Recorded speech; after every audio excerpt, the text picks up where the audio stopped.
हम तो मजे के लिए कर रहे हैं, लेकिन हमारा शरीर इसको नहीं पचा रहा।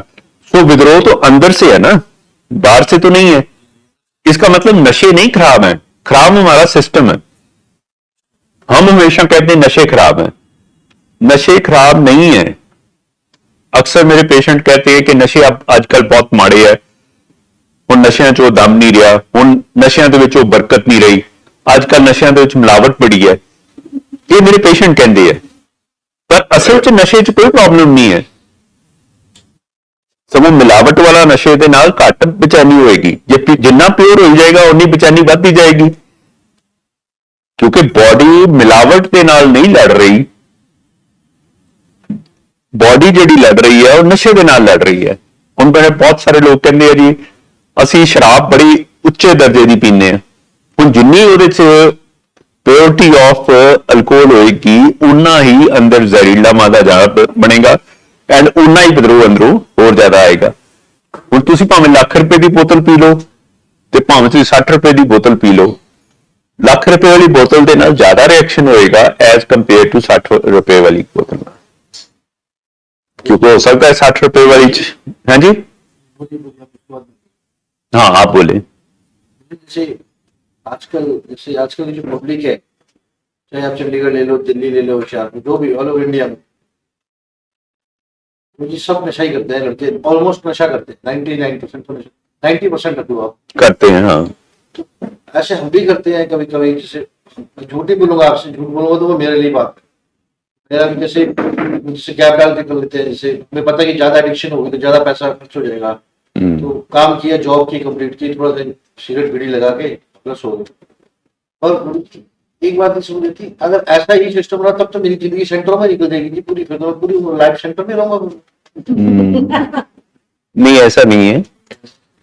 इस चीज को हम अंडरस्टैंड करते हैं कि इसके लिए ना लाइफ स्किल्स होते हैं, कुछ लाइफ स्किल्स, कुछ प्रोग्राम होते हैं। अगर हम उस प्रोग्राम को अपने अंदर डाल लेते हैं ना, तो फिर हमें नशे के बगैर ही हमारा मूड वैसा रहना शुरू हो जाता है, अच्छा मूड होना शुरू हो जाता है, हमारी बेचैनी कम हो जाती है।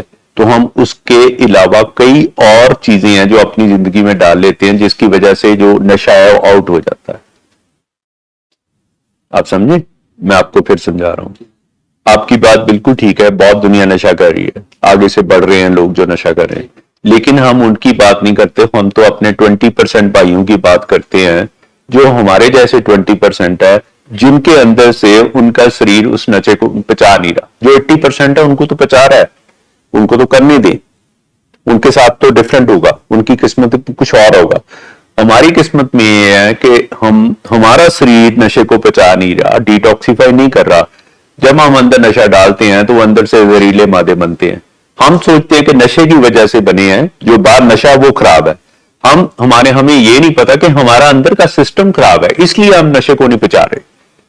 तो बात आ गई कि बाहर नशे को हम जैसा मर्जी कहें, बात तो है हमारे अपने सिस्टम की।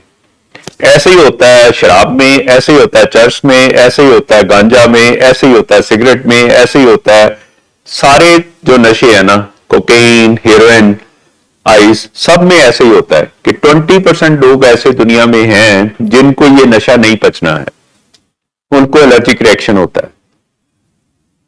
जैसे किसी को किसी और चीज की एलर्जी होती है, हमारे पेशेंट्स को ये इंटॉक्सिकेंट जो ड्रग्स है ना, जो सेंट्रल नर्वस सिस्टम पे एक्ट करती हैं, उनके साथ एलर्जिक रिएक्शन होता है। अगर आपको एक ड्रग के साथ एलर्जिक रिएक्शन हो रहा है तो आपको सब ड्रग्स के साथ एलर्जिक रिएक्शन होगा। कुछ के साथ जल्दी हो जाएगा, कुछ के साथ थोड़ी देर में होगा।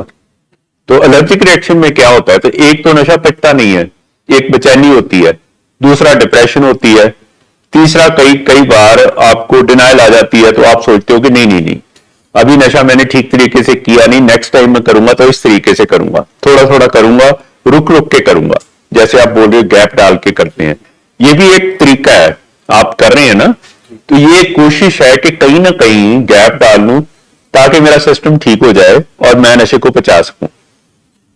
ठीक है, लेकिन ये काम चलता नहीं है, ये काम चलता नहीं है, ये लॉन्ग रन में ये काम नहीं चलेगा, क्योंकि हमें एलर्जिक रिएक्शन होता है। तो इस वजह से क्या होता है कि हमें नशा मजा नहीं दे रहा।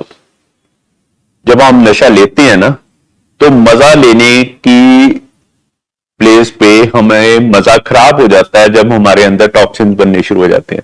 ये तो ऐसे ही है जैसे आप 5 स्टार 7 स्टार्स में जाके रोटी में खाना खा लें और आप खाना खा के घर आए और आप कोई ऐसी चीज उस बफे में से खा लें जो आपको जिससे एलर्जी हो, तो रात को 11 बजे आपका हालत खराब होनी शुरू हो जाएगी और आपको वॉमिटिंग आनी शुरू हो जाएगी। आपका मैदा कहेगा कि मैं नहीं पचा सकता इस चीज को, राइट? तो फिर आपको 12-1 बजे तक वॉमिटिंग आनी शुरू हो जाएगी और पेट में दर्द शुरू हो जाएगी। अगर ये ऐसा ही सिस्टम चलता रहता है तो फिर हमें रातों रात किसी हॉस्पिटल में जाना पड़ता है और वहां पे एंटीबायोटिक्स और ड्रिप लगाने पड़ते हैं क्योंकि हमें डिहाइड्रेशन ना हो जाए। And that night is very difficult for that person. तो उसको उस 5 स्टार होटल से नफरत हो जाती है और वो कहता है कि आज के बाद मैं वहां नहीं जाऊंगा। मेरे पास होटल का नाम भी ना ले, मेरे को होटल के नाम से भी वॉमिटिंग आती है। तो ये होता है ना, ये ऐसे लोगों के साथ होता है, हम सबके साथ होता है। जब हम किसी जगह पे जाते हैं तो हमें तो ऐसी फीलिंग, अगर गंदी फीलिंग आ जाए कि जिसमें आप वॉमिटिंग की स्मेल आपके अंदर चढ़ जाए तो आपको हर चीज से वॉमिटिंग आनी शुरू हो जाती है। डिनायल वर्ड की मीनिंग ना आप निकालें, आप ये स्टेट ऑफ प्रोटेक्शन है जो गॉड ने हमारे लिए बनाई है ताकि हमें कभी भी कोई ऐसी चीज जिसको हमने अपनी जान से ज्यादा प्यार किया हुआ है कभी वो छोड़नी पड़े। हम उस चीज को छोड़ते हुए बर्दाश्त नहीं कर पाएंगे और हमें कोई ना कोई कार्डियक अरेस्ट या कुछ ना कुछ ऐसा हो जाएगा जिससे हमारी सडन डेथ हो सकती है।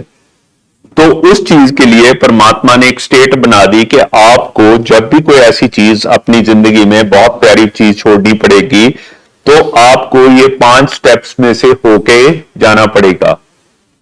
ये किसी भी चीज के लिए अप्लाई होता है, किसी अपने प्यारे के लिए, किसी रिलेशनशिप ब्रेकअप में, किसी कोई भी चीज आप दुनिया में ले लें, आपका नुकसान हो जाए, पैसे का नुकसान हो जाए, आपके साथ कोई हादसा हो जाए, ये सब के लिए ये 5 स्टेप्स होके है क्योंकि ये 5 स्टेप्स हम एक टाइम पे बर्दाश्त नहीं कर सकते।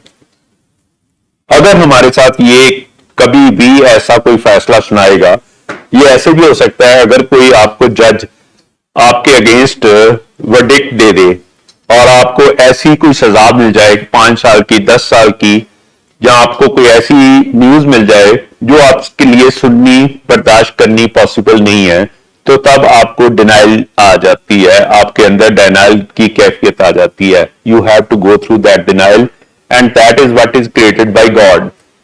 ये इंसान नहीं होता, ये उसकी स्टेट ऑफ माइंड होती है जो परमात्मा ने, गॉड ने हमें इसलिए दी है ताकि हमारा ये ना हो कि कोई बात, हमें कोई ऐसी बात कहे और हमारा वहां पे ही कार्डियक अरेस्ट, हार्ट फेल हो जाए और हम कोलैप्स कर जाए। सो डिनाइल एक पॉजिटिव चीज है, लेकिन डिनाइल की रिस्पेक्ट करनी बड़ी इंपॉर्टेंट है। ये हमारा पेशेंट लाइंग बिहेवियर नहीं है, ये पेशेंट झूठ नहीं बोल रहा, ये पेशेंट उस स्टेट में से जा रहा है जहां पे उसका सफर शुरू होगा टुवर्ड्स एक्सेप्टेंस। तो उसमें उसको पहले गुस्सा आएगा, पहले उसको लगेगा कि मैं तो हूं ही नहीं, ये मैं नहीं हूं, ये कोई और है, ये मेरे साथ नहीं हुआ। फिर उसको गुस्सा आएगा कि ये मेरे साथ ही क्यों हो गया, दुनिया में मैं ही बचा था जिसके साथ ये होना था। फिर वो गॉड के साथ ऐसी बातचीत करेगा कि मैं आपको सारी उम्र ये करूंगा, मैं वो करूंगा अगर आप मुझे इस चीज से निकाल दें। फिर एक डिप्रेशन की स्टेट आएगी, वो अपने आप को होपलेस समझेगा, तो मेरी तो अब जिंदगी खत्म ही हो गई है, मेरे को तो कोई होप नहीं है, मेरे को नहीं लगता मैं जिंदगी जीने के काबिल हूं। अगर यही चीज मैंने नहीं कर सकता तो फिर मैंने जिंदगी जीनी किसके लिए, होपलेस आ जाएगी। और उसके बाद फिर एक एक्सेप्टेंस आएगी, अच्छा चलो फिर ग्रेसफुली मान ही लेते हैं कि ये प्रॉब्लम तो आ ही गई है ना, तो अब आगे क्या करना है, अब आगे बताएं क्या करना है। फिर आपको एक स्टेट ऑफ एक्सेप्टेंस आती है। तो ऐसे हमारी ये स्टेजेस हैं जहां से हमने ये गुजरना होता है। So is it both negativity and positivity? Yes, it is very important. It is very important and it does not help. मतलब ये सिर्फ पेशेंट में नहीं होती, ये पेशेंट की फैमिली में भी होती है। सेम डिनाइल होती है पेशेंट की फैमिली में। सबसे पहले पेशेंट की फैमिली मानती नहीं है कि हमारा पेशेंट बीमार है। नंबर 1 तो उनको लगता है कि हमारा पेशेंट नहीं बीमार है, बाकी दुनिया के सारे पेशेंट बीमार हो सकते हैं। जब वो न्यूज पढ़ते हैं ना तो वो कहते हैं हमारे पेशेंट के साथ ये नहीं हो सकता, किसी के साथ भी हो सकता है। हमारा पेशेंट हो ही नहीं सकता जी नशा करता हो, हमारा पेशेंट नहीं कभी कर सकता। ये डिनाइल उनके साथ भी आती है, फैमिली के साथ भी सेम डिनाइल आती है। फिर उनको गुस्सा भी आता है कि ये कैसे हो गया, मैंने क्या ऐसा किया, मैंने तो कुछ जिंदगी में ऐसा काम ही नहीं किया कि मेरा बच्चा इस या मेरा हस्बैंड ऐसा हो। मैंने तो कभी किसी का नुकसान नहीं किया, मैंने कभी किसी के साथ कोई पाप नहीं किया, किसी को दुख नहीं दिया, तो मेरे साथ क्यों, मेरे को ही ऐसा हस्बैंड मिलना था, मेरे को ऐसा बच्चा मिलना था। मैंने तो सोचा था कि मेरा बच्चा बहुत बड़े पढ़ के बहुत बड़ा काम करेगा, तो मेरे को ऐसा बच्चा मिल गया। फिर उसके बाद आपके अंदर आती है कि गॉड एक बार मेरा काम कर दे, मैं सारी उम्र तेरे को नहीं भूलूंगा, मैं हर टाइम पे तेरे को याद करूंगा, हर टाइम पे तेरी पूजा करूंगा, मैं और कोई काम नहीं करूंगा। बार्गेनिंग आ गई। तो फिर एक स्टेज आती है जहां पे बंदा होपलेस हो जाता है, यार की बन गया तो पक्का ही हो गया, it's not going to go now, I don't have escape, I am trapped, मैं फंस गया हूं, मेरे को कोई निकाले, मैं तो इतना फंस गया हूं, मैं नहीं निकल सकता अपने आप, मेरे अंदर ऐसी होपलेसनेस आ गई है, मेरे को पता है मेरा कुछ नहीं बनना, मैंने यहां पे ही खत्म हो जाना है, जैसे आपने कहा। तो ਇਹਦਾ मतलब है मैं सारी उम्र सेंटरां च ही रहांगा। ये hopelessness the one of the stage है, ये डिनाइल दी एक पार्ट है। हर ਜਿਹੜੀ सेंटेंस ਤੁਸੀਂ बोलोगे ना वो देखियो ਇਹਦੇ ਚ ਕਿਤੇ ਨਾ ਕਿਤੇ ਫਿਕਸ ਅਪ ਹੋਏਗਾ। ਇਹਦਾ मतलब है कि मैं सारी दुनिया नशा करती पई है, ਜਿਹੜਾ ਤੁਸੀਂ ਕਿਹਾ 90% ਲੋਕੀ कर रहे हैं, मैं इस तरह ही सेंटरां च ही डुलदा रहांगा, यही मतलब है ना, that's what you are saying. तो इसका मतलब आप देख लें कि ये डिनाइल सबके साथ आती है, जितने ही लोग यहाँ पे बैठे हैं ना वो किसी भी स्टेज ऑफ रिकवरी में, उन सब में ऐसी डिनाइल की कोई ना कोई स्टेज चल रही है। किसी में एंगर चल रहा है, किसी में बार्गेनिंग चल रही है, किसी में डिप्रेशन चल रही है। तो ये सारी स्टेजेस कहीं ना कहीं चल रही हैं। कोई अभी भी बिल्कुल डिनाइल में है, जो मानता ही नहीं कि मैं बीमार हूं, उसको घर से लेके यहाँ पे बिठाया गया है और वो यहाँ पे नहीं मान रहे कि ट्रीटमेंट करवाना है, वो उनकी और भी ज्यादा स्ट्रेट फॉरवर्ड डिनाइल है। एंड कुछ लोग एक्सेप्टेंस में भी हो गए, अब मुझे पता चल गया यार मेरे लिए यही रास्ता ठीक है, मैं ऐसे 80% के साथ जाके ना बैठूं। तो ये भी एक स्टेज है। तो हमें ये सारी चीजें नजर आ रही हैं अपने पेशेंट्स में, और हमें ये सारी स्टेजेस ना फैमिलीज में भी नजर आ रही हैं। हमारे साथ पेशेंट में ये नजर आए ना तो ये काफी नॉर्मल है, लेकिन जब फैमिलीज इन स्टेजेस में होती है ना तो हमारे लिए एक बहुत टफ चैलेंज हो जाता है, क्योंकि हमारी जो रिकवरी है ना उसका रास्ता फैमिली से होके निकलता है। जैसे आप देखें कि आपने यहां से जाना है तो आपने दिल्ली जाना है, तो आपको लुधियाना जलंधर वहां से होके जाना पड़ेगा। तो आप कैसे कर लोगे कि मैं लुधियाने नहीं जाना जी मैं। तो ऐसे ही है कि हम अपने पेशेंट का ट्रीटमेंट कर ही नहीं सकते आपकी मदद के बिना, आपकी फैमिलीज की मदद के बिना। तो आप मेरे को बताएं कि आपके साथ साथ आपकी फैमिलीज का ट्रीटमेंट बहुत इंपॉर्टेंट है, एंड फैमिलीज ही आपके ट्रीटमेंट को सक्सेसफुल कर सकती हैं, और फैमिलीज अगर अपना रोल ना समझे तो आपका ट्रीटमेंट फेल हो सकता है। ये देखिए कितना इंपॉर्टेंट काम है। और कोई ऐसी डिजीज नहीं है दुनिया में जहां पे फैमिलीज को अपना ट्रीटमेंट करवाना पड़ेगा। और फैमिलीज के अंदर एक ऐसी ही, जैसी एडिक्शन डिजीज है ना, ऐसी डिजीज आई है जिसका नाम है कोडिपेंडेंस। और कोडिपेंडेंस क्या होती है कि आप अपने पेशेंट की उन रिस्पॉन्सिबिलिटीज, उनकी फीलिंग्स की रिस्पॉन्सिबिलिटी आप लेनी शुरू कर दो। देखो पहले उसकी फीलिंग्स की रिस्पॉन्सिबिलिटी ले रही थी ड्रग्स, अब ड्रग उसको पटती नहीं है, तो अब रिस्पॉन्सिबिलिटी आप उठा लोगे। तो पेशेंट को तो कभी भी अपनी फीलिंग्स हंडानी नहीं आई, और पेशेंट तो कभी ठीक होगा ही नहीं। फिर ये देखिए ना, जो ड्रग्स काम कर रही है वही काम आप कर रहे हैं। Don't take it in negative way, ये आप भी कॉन्शियसली नहीं कर रहे। ये एक दुनिया का एक फेनोमेना है कि जिसके साथ आप अटैच हो ना, उसके लिए उसकी फीलिंग्स को लिव करना आप अपने आप को बड़ा अच्छा समझते हो, आप इंसानियत समझते हो कि ये एक बड़ा इंसान है जो किसी की फीलिंग्स को लिव कर रहा है। लेकिन नशा भी तो यही कर रहे थे। क्या ख्याल है सर? नशा भी तो यही कर रहे थे, ਤੇ ਤੁਹਾਡੀਆਂ ਫੀਲਿੰਗਸ ਆਈਆਂ, ਨਸ਼ਾ ਤੁਸੀਂ ਅੰਦਰ ਸੁੱਟਿਆ, ਸ਼ਰਾਬ ਤੁਸੀਂ ਅੰਦਰ ਸੁੱਟੀ, ਫੀਲਿੰਗਸ ਗਈਆਂ, ਤੇ ਫੈਮਿਲੀਜ਼ ਵੀ ਤਾਂ ਉਹੀ ਕਰ ਰਹੀਆਂ, ਫੈਮਿਲੀਜ਼ ਵੀ ਉਹੀ ਕਰ ਰਹੀਆਂ। ਉਹ ਦੇਖ ਨਹੀਂ ਸਕਦੀਆਂ ਆਪਣੇ ਲਵਡ ਵਨ ਨੂੰ ਕਿ ਉਹ ਕਿਸੇ ਦਰਦ ਚੋਂ, ਪੇਨ ਚੋਂ ਗੁਜ਼ਰੇ, ਬਟ ਇਸ ਤੋਂ ਬਗੈਰ ਗੁਜ਼ਾਰਾ ਨਹੀਂ ਨਾ ਹੈਗਾ। ਹੁਣ ਇਹਦਾ ਮਤਲਬ ਹੈ ਕਿ ਫੈਮਿਲੀਜ਼ ਮਜਬੂਰ ਹੈ, ਫੈਮਿਲੀਜ਼ ਬਹੁਤ ਮਜਬੂਰ ਹੈ। ਫੈਮਿਲੀਜ਼ ਵਾਸਤੇ ਵੀ ਤੁਹਾਡੀ ਜਿਹੜੀ ਕੇਅਰ ਕਿਸ ਤਰ੍ਹਾਂ ਦੀ ਕੀਤੀ ਜਾਏ ਕਿ ਉਹ ਆਪਣੇ ਆਪ ਦੇ ਉੱਪਰ ਕਿਹੋ ਜਿਹਾ ਕੰਮ ਕਰੇ ਤਾਂ ਕਿ ਫੈਮਿਲੀਜ਼ ਤੁਹਾਡਾ ਨੁਕਸਾਨ ਨਾ ਕਰ ਸਕੇ, ਜਿਸ ਤਰ੍ਹਾਂ ਨਸ਼ਿਆਂ ਨੇ ਤੁਹਾਡਾ ਨੁਕਸਾਨ ਕੀਤਾ। ਹੁਣ ਇਹ ਚੀਜ਼ ਜਿਹੜੀ ਹੈ ਨਾ, ਇਹ ਬੜੀ ਇੰਪੋਰਟੈਂਟ ਹੈ, ਐਂਡ ਇਹ ਚੀਜ਼ ਕਹਿਣੀ ਬੜੀ ਔਖੀ ਹੈ ਕਿ ਮੈਂ ਤੁਹਾਨੂੰ ਇੱਕ ਚੀਜ਼ ਕਹਿ ਰਿਹਾ ਜਿਹੜੀ ਕਿ ਸੁਣਨੀ ਬੜੀ ਔਖੀ ਹੈ, ਖਾਸ ਕਰਕੇ ਫੈਮਿਲੀਜ਼ ਵਾਸਤੇ, ਲਵਡ ਵਨਸ ਵਾਸਤੇ, ਕਿ ਤੁਹਾਡਾ ਪੇਸ਼ੈਂਟ ਤਾਂ ਠੀਕ ਹੋਏਗਾ ਜੇ ਤੁਸੀਂ ਆਪਣੇ ਉੱਪਰ ਕੰਮ ਕਰੋਗੇ। ਹੁਣ ਆਪਣੇ ਉੱਪਰ ਕੀ ਕੰਮ ਕਰਨਾ ਹੈ? ਫੈਮਿਲੀਜ਼ ਕਹਿੰਦੀਆਂ ਅਸੀਂ ਕੀ ਕੰਮ ਕਰੀਏ, ਅਸੀਂ ਤਾਂ ਠੀਕ ਠਾਕ ਹਾਂ, ਅਸੀਂ ਕਿਹੜਾ ਨਸ਼ਾ ਕਰਦੇ ਹਾਂ। ਤੁਸੀਂ ਨਸ਼ਾ ਨਹੀਂ ਕਰਦੇ, ਪਰ ਤੁਹਾਡੇ ਜਿਹੜੀ ਆਪਣੇ ਪੇਸ਼ੈਂਟ ਦੇ ਨਾਲ ਅਟੈਚਮੈਂਟ ਹੈ ਨਾ, ਉਹ ਸਾਡੇ ਪੇਸ਼ੈਂਟ ਨੂੰ ਠੀਕ ਨਹੀਂ ਹੋਣ ਦੇਗੀ। ਅਸੀਂ ਇਹ ਜਾ ਕੇ ਦੇਖਿਆ, ਜਦੋਂ ਅਸੀਂ ਪੇਸ਼ੈਂਟ ਹਰਮਿਟੇਜ ਭੇਜਦੇ ਹਾਂ ਨਾ, ਪਹਿਲਾਂ ਤਾਂ ਫੈਮਿਲੀਜ਼ ਨਿਸ਼ਾਨੀ ਸਾਨੂੰ ਕਿਸ ਤਰ੍ਹਾਂ ਪਤਾ ਲੱਗਦੀ ਹੈ ਕੋਡਿਪੈਂਡੈਂਸ ਦੀ? ਕੋਡਿਪੈਂਡੈਂਸ ਦੀ ਨਿਸ਼ਾਨੀ ਇਸ ਤਰ੍ਹਾਂ ਪਤਾ ਲੱਗਦੀ ਹੈ ਕਿ ਪਹਿਲਾਂ ਪੇਸ਼ੈਂਟ ਜਿਹਨੂੰ ਲੈ ਕੇ ਆਏ ਆ ਨਾ, ਉਹਦੇ ਇਲਾਜ ਨੂੰ ਛੱਡ ਕੇ ਫੈਮਿਲੀਜ਼ ਹੋਰ ਚੀਜ਼ਾਂ ਬਾਰੇ ਗੱਲ ਕਰ ਰਹੀ ਹੁੰਦੀ ਹੈ। ਰੋਟੀ, ਇਹਦਾ ਉੱਠਣਾ, ਇਹਦਾ ਸੌਣਾ, ਇਹਦੀਆਂ ਲੱਤਾਂ ਦਰਦ, ਇਹਦੀ ਵੀਕਨੈਸ, ਇਹਨੂੰ ਚੱਕਰ ਆ ਰਿਹਾ ਹੈ, ਇਹ ਇੰਨੇ ਦਿਨ ਤੋਂ ਇਹ ਨਹੀਂ ਖਾ ਰਿਹਾ, ਇਹਨੂੰ ਇਹ ਨਹੀਂ ਪਚਦਾ ਪਿਆ। ਹੁਣ ਫੈਮਿਲੀਜ਼ ਦੇਖੋ ਆਈ ਇਸ ਵਾਸਤੇ ਥੋੜੀ ਹੈ, ਫੈਮਿਲੀਜ਼ ਤੇ ਆਈ ਆਪਣਾ ਪੇਸ਼ੈਂਟ ਬਚਾਉਣ ਵਾਸਤੇ, ਐਂਡ ਪੇਸ਼ੈਂਟ ਜਿਹੜਾ ਉਹ ਐਡਿਕਸ਼ਨ ਚ ਇਨਵੋਲਡ ਹੈ। ਤੇ ਫੈਮਿਲੀਜ਼ ਨੂੰ ਕੁਐਸਚਨ ਕਿਹੜੇ ਪੁੱਛਣੇ ਚਾਹੀਦੇ ਹੈ? ਫੈਮਿਲੀਜ਼ ਨੂੰ ਕੀ ਕੁਐਸਚਨ ਪੁੱਛਣੇ ਚਾਹੀਦੇ ਹੈ? ਡਾਕਟਰ ਕੋਲੋਂ ਕੀ ਕੁਐਸਚਨ ਪੁੱਛਣੇ ਚਾਹੀਦੇ ਹੈ? इनके इलाज बारे पूछना चाहिए कि कितना टाइम करना पड़ेगा ਤੇ ਉਹਦੇ ਵਾਸਤੇ ਕੀ ਕੀ ਕਰਨਾ ਪਏਗਾ। ਹਾਂ, ਕੀ ਕਰਨਾ ਪਏਗਾ, ਸਾਨੂੰ ਕੀ ਕਰਨਾ ਪਏਗਾ, ਸਾਨੂੰ ਇਹ ਦੱਸੋ। ਅਸੀਂ ਪੇਸ਼ੈਂਟ ਲੈਣ ਦਾ, ਤੁਸੀਂ ਪੇਸ਼ੈਂਟ ਦਾ ਇਲਾਜ ਸ਼ੁਰੂ ਕਰਤਾ, ਅੱਜ ਤੋਂ ਅਸੀਂ ਧਿਆਨ ਪੇਸ਼ੈਂਟ ਦੇ ਉੱਪਰ ਨਹੀਂ ਰੱਖਾਂਗੇ, ਅਸੀਂ ਆਪਣੇ ਉੱਪਰ ਰੱਖਾਂਗੇ। ਤੁਸੀਂ ਇਹ ਦੱਸੋ ਸਾਨੂੰ ਕੀ ਕੀ ਕਰਨਾ ਪਏਗਾ।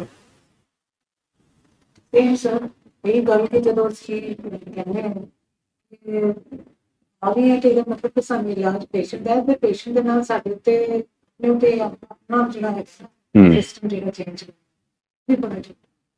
then we have to completely surrender। ਜਦੋਂ ਅਸੀਂ ਤੁਹਾਨੂੰ ਕਹਿੰਦੇ ਆ, ਜਦੋਂ ਮੈਂ ਇਹ ਗੱਲ ਕਹਿਣਾ ਕਿ ਤੁਹਾਡੇ ਪੇਸ਼ੈਂਟ ਦੇ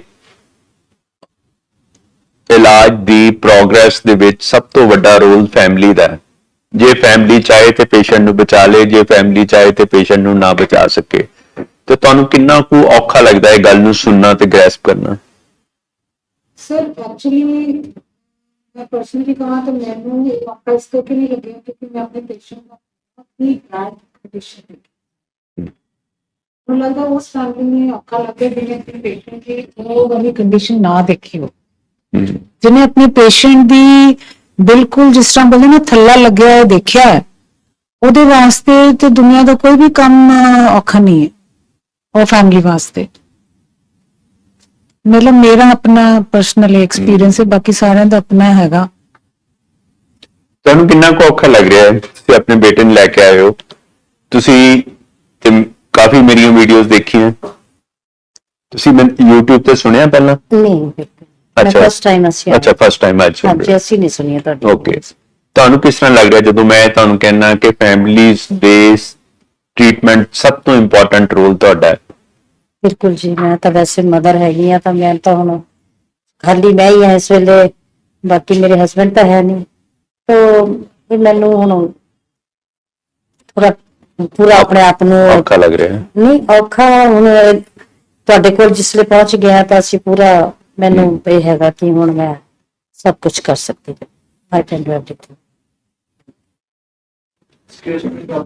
ਕਾਫੀ ਔਖਾ। ਇੱਕ ਮਿੰਟ ਹੈ ਜੀ, ਮੈਂ ਫੈਮਿਲੀਜ਼ ਨਾਲ ਥੋੜੀ ਗੱਲ ਕਰ ਲਵਾਂ। ਹੋਰ ਜਿਹੜੀਆਂ ਫੈਮਿਲੀਜ਼ ਆਈਆਂ ਅੱਜ, ਜਿਨ੍ਹਾਂ ਨੇ ਪਹਿਲੀ ਫਸਟ ਟਾਈਮ ਆਏ, ਜਿਹੜੇ ਤੁਸੀਂ ਥੋੜਾ ਦੱਸੋ, ਕਿਉਂਕਿ ਤੁਸੀਂ ਮੇਰੇ ਖਿਆਲ ਕਾਫੀ ਮੀਟਿੰਗ ਸੁਣੀਆਂ ਹੋਈਆਂ। ਹਾਂਜੀ, ਤੁਸੀਂ ਦੱਸੋ, ਜਦੋਂ ਮੈਂ ਇਹ ਗੱਲ ਕਹਿਣਾ ਕਿ ਤੁਹਾਡੀ ਫੈਮਿਲੀ ਤੋਂ ਬਿਨਾ ਮੈਂ ਤੁਹਾਡੇ ਪੇਸ਼ੈਂਟ ਨੂੰ ਠੀਕ ਨਹੀਂ ਕਰ ਸਕਦਾ